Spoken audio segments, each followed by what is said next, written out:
YSS is also open for them to pick. Ooh. And you know what? YSS has been performing very well today. No question. So, it's EVO's turn to say, you know what?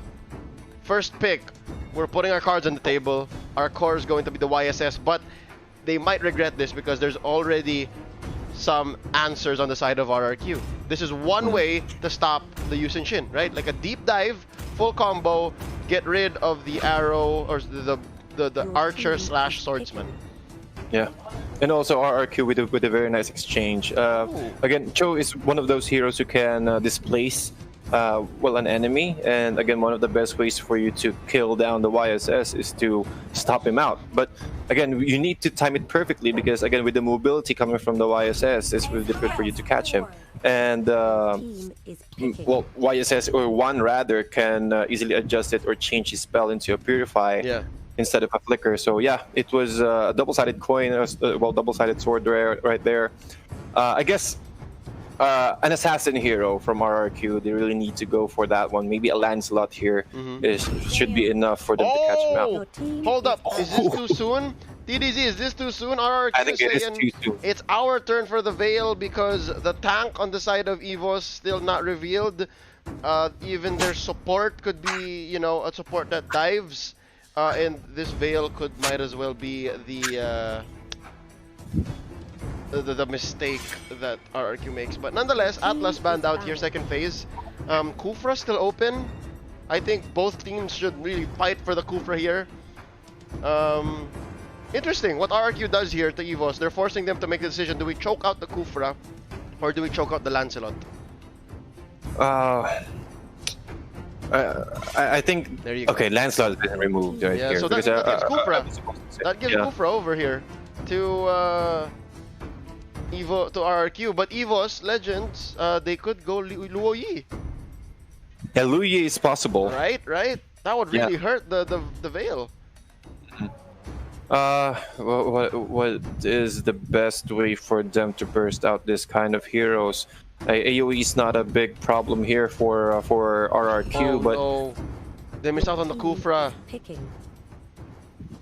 Okay, well, Kufra is okay. I think both teams. Wait, no, that's it. No, they don't need tanks on the side of RRQ. They're not playing a tank. Look. Well, Cho can play a tank if they decided to go for that one, but that will give an opportunity for EVOS to go for the Kufra and the Farsa combo. But they lack. It will be a big responsibility here for the Kufra to start the initiation because you can't really start the fight with the Falling Starman here. Still not enough. So I guess it's quite risky. I think EVOS what they have in mind right now is we need to fight we need to start the skirmishes on a very long on long range, and I think that's the reason why they picked up the Farsa because they cannot avail to group up completely because they have the Veil on the enemy side.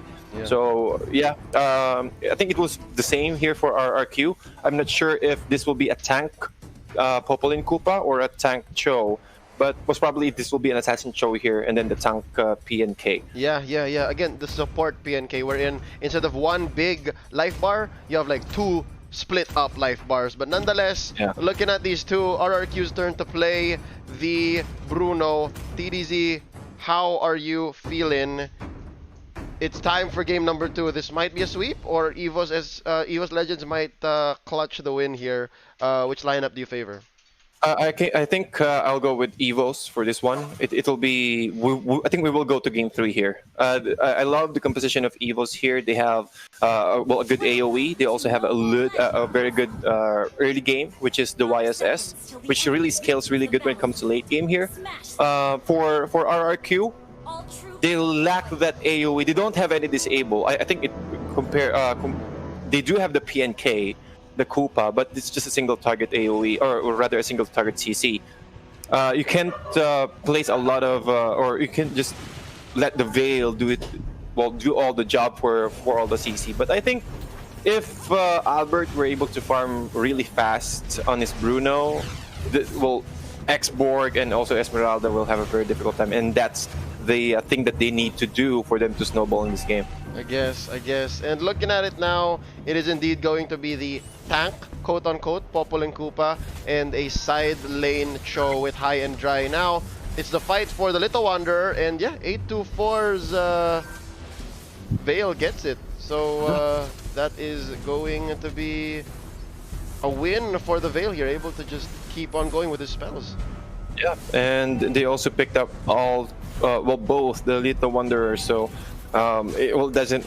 They're quite, because the thing with Little Wanderers is you will have that confidence that, yeah, we can go ahead and fight. It doesn't matter if we dove inside the tier 1 turret, we still have that that HP regeneration. However, here into the top lane, a very quick escape here from the Cho, and he'll be supported by this Veil. But look at this. Oh, you're just staying. Yeah, just staying there, and they're being wrapped around. The vision from the YSS, giving opportunity. The jump will miss, but still, they're still trapped inside the tier 1 turret, and the first blood will be taken out by one, and most probably this tier 1 turret will be taken out shortly. Oh no! Win as well, up close! This is a heavy rotation from EVOS Legends. All 4 of them here, they want to make it happen, and look at this. It's wrecked, alone in the mid. Even Albert is having a hard time. Even with the orange buff, yeah, look at this. Item check on our teams here. So far, it is, yeah. Albert just a little bit ahead of one, mostly because he's not rotating. He's mostly staying to mid, so he has more time to get gold. But that aside, it's 700 ahead for EVOS Legends, given that they went for the really aggressive push up top. Indeed, and I guess that's how you play YSS right now. Just group up. It doesn't matter if you just wait for your level 4, and once you get your level 4, once you have the vision, you can easily position. Oh my goodness! Again, the ultimate, the bonus damage there. Well, the best thing that you can do is to cut out the lane, stop the lane, and then force an enemy to at least defend your base. I think that's what happened earlier from Rekt. Rekt with the Falling Starman catching out one, but not enough damage. EVOS is just playing it safely. Yeah, one knocks out Albert, and this is EVOS Legends showing us their superiority when it comes to range. They have the Feathered Airstrike, they have YSS, they have the Falling Star. They can even threaten a Last Insanity plus Flicker, and Bajan has not spent his Flicker just yet. True, and there's a lot of burst damage being or drafted here by EVOS, and I guess they really need to have a tank here from RRQ. I think, well, yes, they do have the PNK for that one, well, for that job, but they're quite good when it comes to pickoffs. But when it comes to team fight, EVOS PH have a very good lead right there. EVOS Legends, you mean? Yeah, sorry, EVOS Legends. There we go. EVOS Legends ahead here by about 2,000 gold. And again, this Veil 824 not having a good time. And Zace knocks out EXO down bottom off camera. Zace though gonna be trying to make pay here by win. This is such an effort that's gonna go to in vain, because that is the tank. He's just gonna get away with it. Nice positioning from RRQ. They're really trying to sandwich EVOS there, but they can easily squeeze themselves inside the brush area on the sidelines. But I think RRQ, if 824 throws his tornado easily and knocks at least 1 or 2 enemy heroes, that should be a win for RRQ there. But that's easier said than done, TDZ. The way that EVOS Legends is moving here, it seems like they understand exactly how RRQ is trying to go for it. And yeah, they answered aggression with their own type of aggression, and yeah, this is what it means to answer your opponent's pace and even one-up them, because look at this now, they're up 2,500 gold in under 5 minutes, 4-0 currently our score. Oh, long-range stun, but there for EVOS. Catching out the Veil. You don't have any magic burst anymore. It will give an opportunity for them to again roam around the map there. Wait for one to finish at least one more core item here. He's going straight into BOD, and I think that's a much more better. That's a wise choice there, a wise itemization from EVOS. If you're ahead, you need to stay ahead. Yeah. Oh, there you go. Both thrown out already, not giving Albert a good time. Albert, on the other hand, is farming up towards his. Yeah, I believe this is a endless battle after the. Yep, he will go for the endless battle. But I guess they're both fine. Like they're both farming up 3,700 to 3,000. Still though short is Albert. And again, what a switch up in the way they're playing. This is the same mistake that EVOS made in game number 1. A lack of a real tank and just not being able to protect people. See, look, Albert doesn't even have Purify. Oh, here in the top lane, I think PNK might go down here. Yes, he will. Bajan with the last Insanity plus the torches will take him down. Solso got surrounded. He'll be taken out as well. 2-4 needle exchange, and I think with the catapult, one will be successful taking down this tier 2 turret. So again, the jungle area of RRQ has been exposed already. Yeah, not nice a good jump time here for RRQ. 8-4 taken out by Bajan underneath the turret. There's the last Insanity. Albert's gonna go down. Double for Bajan. And up next is going to be Skylar. Bajan gets a triple. Oh no, it looks like Wrecked is getting... Not wrecked at all. Wow, unpunished is EVOS Legends. Wow. 4 for none. One stands behind the turret, puts up a sticker, and converts immediately. Wow, I would not be surprised if they go for a second turret. Yep, They completely. They do have the cannon minion there, so for sure, tier 2 turret will be taken out easily.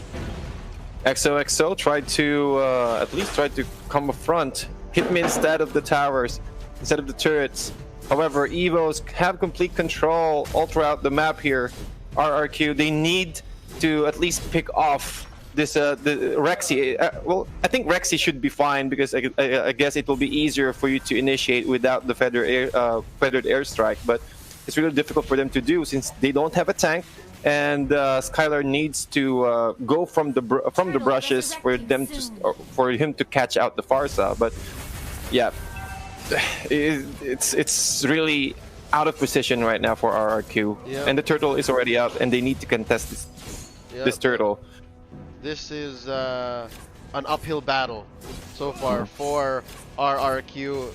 The sweep is looking further away from reality. Easy turtle take here by Juan, and in mid it looks like they're looking for something here. Not enough damage if you ask me. Rexy and Zace alone. Bajan looking for a good last insanity to scare off RRQ. And I'm surprised that was just turtle, TDZ. I could have sworn we were at Lord by the way that EVOS Legends has been playing. Yeah, it's almost almost 9 minutes now, but well, look at the position of RRQ here. They really can't afford to group up just like so. The ultimate, the stun, the disable one. Oh, no. We'll take another one here. Rexy would get one as well. Xborg went down, but he does have the immortality. So 2-4 exchange still in favor of EVOS, and oh my goodness, RRQ. It's like a mirror match of what happened earlier, but it's a different team. Here in the bottom lane, trying to catch out one again, taking another tier 3 turret exposed, and Rexy using his feather airstrike to at least zone out the enemy heroes. RRQ with Koopa trying to take down the Rage, will hit 2, but 1 is also there. Oh, he overextends. Oh RRQ. No. A shutdown, TDZ, a shutdown on the 8-1 and 5 Yusin Shin. Could this be another one on EXO?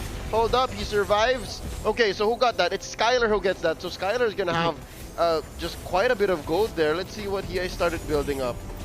Wow. Oh, Skylar now built up, he's on his way to an endless battle. Okay, so not there just yet, but already he is much closer to his core than he was before. Now, looking for another target. Ooh, Xborg, not the smartest. Ooh, nice catch by Zace with a rage into the wall. TDZ, down goes the Cho. Oh my goodness, feather airstrike trying to zone out the win there, and also the ultimate from YSS. Albert really needs... It's really difficult. If I'm playing Bruno right now, it's really difficult for me to position myself because, again, they have the feather airstrike. I think just one feather airstrike is enough for them to burst out the Bruno. And you also need to keep an eye on Zace there. Zace, again, with the jumps, it was spectacular, catching out the best target possible here for EVOS. And again, catching out XOXO here into the top lane, or rather in the middle lane. But the Lord will not be contested. EVOS controlling the game. It can burst out the front lines, but you really need to have a front liner who can help you or at least try to get a much more better position when it comes to fights. But again, EVOS, they had Rexy here on his Farsa, just easily versing out the back lines of RRQ here. And again, if you get bursted out on the back lines, the front lines can't do much damage. So again, it's YSS is also with this ultimate. I guess I'm really favoring on those teams who picked up YSS. However, here, Falling Star Moon, nope, not catching anyone here. But the middle lane, the Lord is still marching in, and EVOS is just waiting for. Oh! Nice jump by Zace. Did not even think twice. That's already 2 down for RRQ, and this should be it. 3 down. TDZ. I think we're about to see game number 3 very, very soon. Congratulations to EVOS Legends for evening the score. Who'da thunk, TDZ? Who'da thunk? And I gotta say, correct me if I'm wrong, do you agree? Yep. More than half of the reason why this happened was the draft. Like, RRQ seemed too bold to draft this way. I do think, especially for coming from game number 1, they should know better. That's true. That's true. And yeah, I completely agree there. The draft really outweighs the current draft of RRQ there. 20-1, that's the score, ladies and gentlemen. And I guess instead of them picking a Thams, I think it's much better if they picked up a Gatot. Because if they picked up a Gatot, they can easily